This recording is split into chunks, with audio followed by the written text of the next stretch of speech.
All right, so here we are. We're inside the building, and as you can see, the building turned out real nice, and there's nothing wrong with any of the supplies that that these box stores and everybody are providing.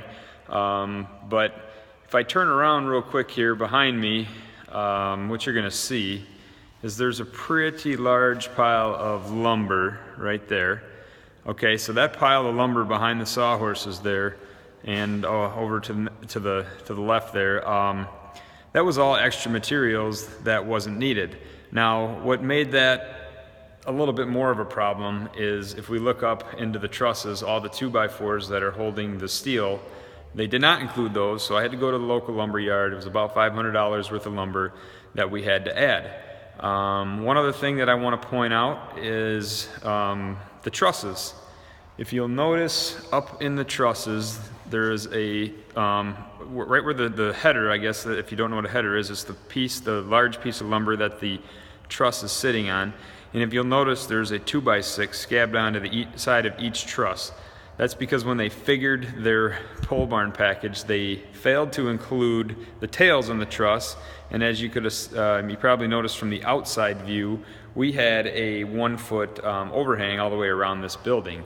So, it's great that these box stores are trying to put a great price point on these buildings, and try to basically lead the customer to believe that they're saving all this money, when in fact that was 4 guys, almost a full day's worth of labor into adding those trusses, or adding those tails onto those trusses in order to provide the 1-foot overhang that the customer was looking for.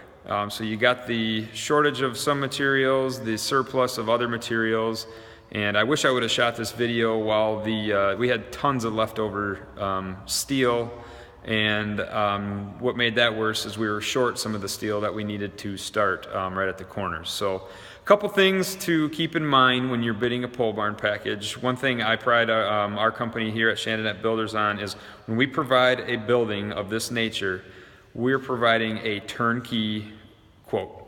When we give you a price for a whole package, this is what I'm standing in right now, the completed package.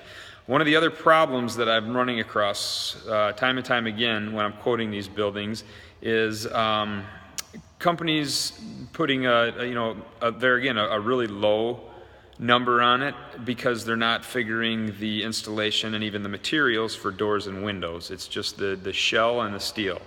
Also concrete. We're able to do concrete right as part of the package at the same time of the build. Some places won't even quote the concrete. So I hope these things that I pointed out here are of value to you if you're in the market for a garage storage building or pole barn. It maybe pass this along to somebody who may be in the market. It's just some things that I think people should keep in the back of their mind when they're shopping and when they're pricing these, to make sure that you're pricing an actual turnkey, ready-to-use building that's going to have doors, windows, and all the materials that you're going to need to make the building usable. So again, my name is Mark Shandanet. I look forward to hearing from you if you are in the market for a pole barn, storage shed, or garage. We specialize in all 3 aspects of those. So I hope you have a great day and take care.